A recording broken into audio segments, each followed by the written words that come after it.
Opisyal nang ipinagbabawal ng sangguniang bayan ng Culion ang paggamit ng mga katagang Island of the Living Dead and Land of No Return. Sa lahat yan ng opisyal na komunikasyon, publikasyon at materyales pang promosyon ng bayan. Batay sa Resolution number 2025-2361 na inaprobahan sa rekomendasyon ng Local Tourism, Culture and Arts Council o LTCAC na pinumumunuan ni Mayor Cesar M. De Vera Jr. Layo na bang nawakasan ang negatibong stigma at itaguhid ang positibong imahe ng Culion. Sa halip, hiniikayat ang paggamit ng tagline na The Paradise Regained upang maipakita ang dignidad, kagandahan at makabagong pagkakakilanlan ng bayan bilang simbolo ng pagbabago at pag-asa. Ipinag-utos din sa lahat ng tanggapan ng munisipyo, mga barangay at katuwang ng ahensya na alisin ang paggamit ng nasabing mga termino sa anumang opisyal na gamit.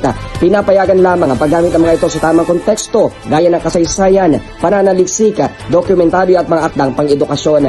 Ayon sa konseho, ang resolusyon ay bahagi ng sama-samang hangarin ng Culion na igalang ang makasaysayang nakaraan habang ipinakikilala ang kasalukuyang yaman at ganda ng komunidad na may natatanging pamanang kultura at kasaysayan.